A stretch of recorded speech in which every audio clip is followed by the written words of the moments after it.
Hello friends, आप देख रहे हैं टेक्निकल सागर यूट्यूब चैनल और आज हम बात करेंगे घोस्ट नेट के बारे में कि घोस्ट नेट क्या होता है।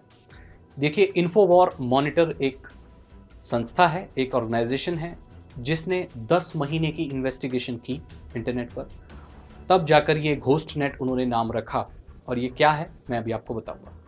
ये एक स्पाई ऑपरेशन था। इंटरनेट पर जो फॉरेन एम्बेसीज होती हैं, आपको पता है कि हर कंट्री की एम्बेसीज होती हैं दूसरी कंट्रीज़ में। इवन कनाडा में भी इंडियन एम्बेसी है और पाकिस्तान में भी इंडियन एम्बेसी है और दूसरे दूसरे देशों में इंडिया की एम्बेसीज होती हैं, ताकि वहाँ के लोग, जो हमारे देश के लोग वहाँ रहते हैं, वो उससे कोऑर्डिनेट कर सकें, कुछ चीज़ें शेयर कर सकें। अगर उन्हें कोई परेशानी आ रही है तो वो डायरेक्ट कंसल्टेट जनरल के पास जाके बता सकें कि उनके पास उस देश में क्या परेशानी आ रही है। कनाडा में, अमेरिका में इंडियन एम्बेसीज हैं।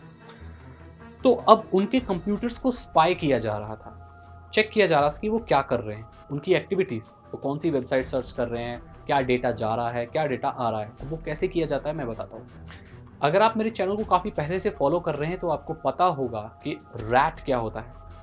रैट की फुल फॉर्म होती है रिमोट एडमिनिस्ट्रेशन टूल।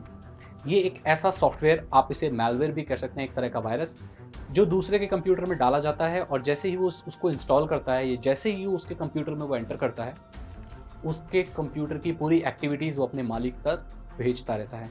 और जिसने वो मालवेयर, जिसने वो सॉफ्टवेयर या जिसने वो रैट बनाया है, उसके हाथ में पूरा कंट्रोल आ जाता है कंप्यूटर का। तो ऐसे ही बहुत सारे स्पाई ऑपरेशंस चलाए जा रहे थे। इवन दलाई लामा के कंप्यूटर में भी ऐसी चीज़ें पाई गई कि उनके कंप्यूटर को स्पाई किया जा रहा है, जासूसी की जा रही है उनकी ऑनलाइन, कि वो क्या करते हैं, क्या सर्व करते हैं, क्या डेटा आ रहा है, क्या ईमेल आ रहे हैं, क्या जा रहे हैं। इसकी इन्वेस्टिगेशन ये चीज़ सामने आई। अब ये देखा गया कि ये सारे ऑपरेशंस, स्पाई ऑपरेशंस कहाँ से चलाए जा रहे हैं।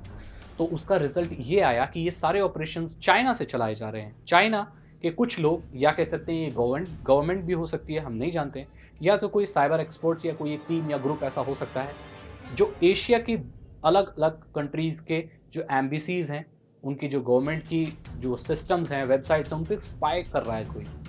तो ये ऐसा कोई इन्फेक्टेड ईमेल भेजते हैं जिससे इन्फेक्शन फैल जाता है कंप्यूटर्स में। उसके बाद ये कुछ भी कर सकते हैं। इवन माइक्रोफोन से आवाज़ सुन सकते हैं, कैमरा से अगर लगा हुआ है कैमरा तो वहाँ से फ़ोटो क्लिक कर सकते हैं। कुछ भी कंप्यूटर में एक्टिविटी हो रही है उसका पूरा कंट्रोल इनके पास आ जाता है। आपको पता होगा 2009 और 10 में गूगल चाइना में बैन हो गया। इवन फेसबुक भी चाइना में बैन हो गया था। इसके पीछे क्या कारण? देखिए, चाइना कुछ हद तक एग्रेशन में है, एग्रेसिव है, तो अलग ही चीज़ें करता है वो। इंटरनेट पर ऐसी चीज़ें करता है, गूगल पर अटैक करना या ऐसी चीज़ें करना, उल्टी-सीधी चीज़ें वहाँ के लोग करते हैं, जिससे कंपनीज़ को नुकसान होता है, गूगल को भी नुकसान होता है। तो अब गूगल चाइना चेंज होकर गूगल हांगकांग ऐसे चेंज कर दिया गया है। हालाँकि सर्विसेज़ वहाँ अभी अवेलेबल हैं, लेकिन बैन कर दी गई थी। मैं आपको पर्सनल अपना एक्सपीरियंस बताता हूँ कि मैंने 2008 में एक चाइनीज़ फ़ोन खरीदा था। बहुत सस्ते रेट में मिल जाता है। आपको पता है चाइना के जो फ़ोन्स होते हैं इंडियन मार्केट में बहुत सस्ते प्राइस पर मिल जाते हैं। 1400-2000 में काफ़ी बड़ी स्क्रीन का आपको फ़ोन मिल जाता है। तो वो फ़ोन मैंने यूज़ किया, मैंने इंडियन सिम कार्ड डाला हुआ था, ऑब्वियसली मैं इंडिया में रहता हूँ, तो वो अपने आप ही हर दिन में एक एसएमएस कहीं भेज रहा था, जिसकी वजह से ₹3 मेरे दिन के कट रहे थे।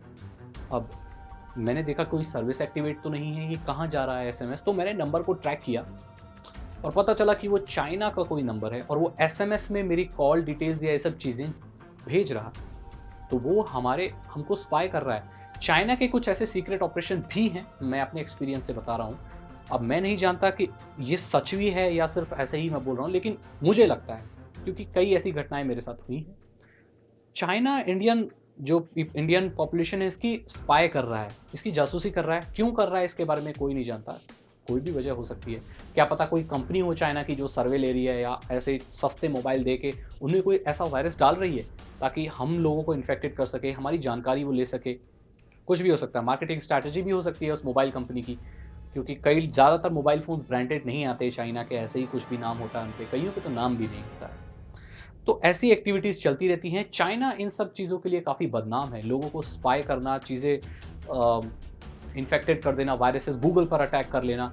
कई लोगों का ये भी मानना है कि चाइना के गवर्नमेंट की कुछ एक ऐसी पॉलिसी है जो फेसबुक और गूगल 2010 में पूरा नहीं कर पाए थे, जिसके कारण चाइना ने गूगल और फेसबुक को बैन कर दिया।